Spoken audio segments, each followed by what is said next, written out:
অনেকে বলে যে জাপান আসার পরে অনেক স্টুডেন্ট একাকিত্বে ভোগে। এটা অনেকটাই সত্য। এখন কারণ হিসেবে যদি বলি, তাইলে এক সপ্তাহে 7 দিনের মধ্যে 5 দিন ক্লাস থাকে। তো 5 দিন ক্লাস করে সবাই।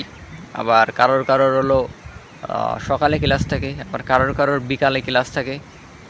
তো সেই ক্ষেত্রে কিন্তু টাইম চেঞ্জ হওয়ার কারণে অনেকের সাথে দেখা হয় না, মানে বাংলাদেশের ফ্রেন্ড বা পরিচিত মানুষ তাদের সাথেও কিন্তু দেখা হয় না ক্লাস চেঞ্জ হওয়ার কারণে।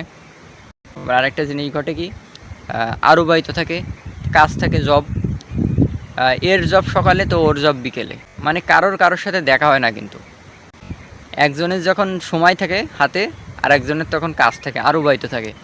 তো সেই জন্যে 2-3 জন একসাথে হয়ে মানে ঘোরাফেরাও করতে পারে না।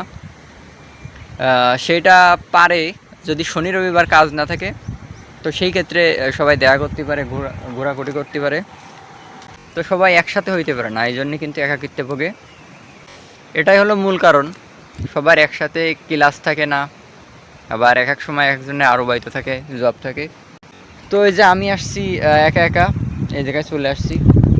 তো এখন আমরা যে কয়জন বাংলাদেশি আসছি এই জায়গা কেউ কেউ এখন কাজে গেছে, আবার কেউ কেউ রান্না করতেছে। তো মানে সবার একসাথে সময় হয়ে ওঠে না।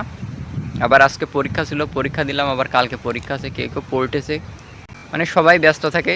জাপানে আসার পরে জাপানের লাইফটা একটু ব্যস্ত হয়ে যায়। তো এই জন্যে আর কি সবাই একাকিত্বে ভোগে, সবাই না বেশিরভাগ, কিছু কিছু স্টুডেন্ট একাকিত্বে ভোগে। আর এটা কিন্তু জাপানিজদের ক্ষেত্রেও একই, কারণ জাপানিজরাও কিন্তু এরকম একাকিত্বে ভোগে। কারণ ওরা কাজ ছাড়া কোনো কিছুই বোঝে না। ওরা সব সময় কাজ করে, বেশিরভাগ সময় কাজ করে। ওরা সম্ভবত শনি রবিবার তো ছুটি থাকে জাপানে, শুধু শনি রবিবারই ওরা কাজ করে না। আবার কিছু কিছু জাপানিজরা শনি রবিবারেও কাজ করে। মানে ওদের যে কেউ সময় দেবে ওই সময়ও নেই জাপানিজদের। আমরা বাংলাদেশের মানুষ কী করি, সময় পেলে সবাই একসাথে ঘুরতে যাই, অনেক বন্ধু থাকে, সবার সাথে ঘুরতে যাই, আনন্দ করি, মজা করি। তো জাপানে এটা কিন্তু হয় না, ওদের বন্ধু কম থাকে, আর সময়ও থাকে না, ঘোরাঘুরি করতে পারে না। এই জন্য কিন্তু ওরাও একাকিত্ব ভোগে। আর জাপানে যারা আসে বেশিরভাগ স্টুডেন্ট বা মানুষই কিন্তু বেশিরভাগ সময় একাকিত্ব ভোগে। সময় মানে কেউ কারো সময় দিতে পারে না, সময় বের করতে পারে না, এই জন্য কিন্তু একাকিত্ব ভোগে।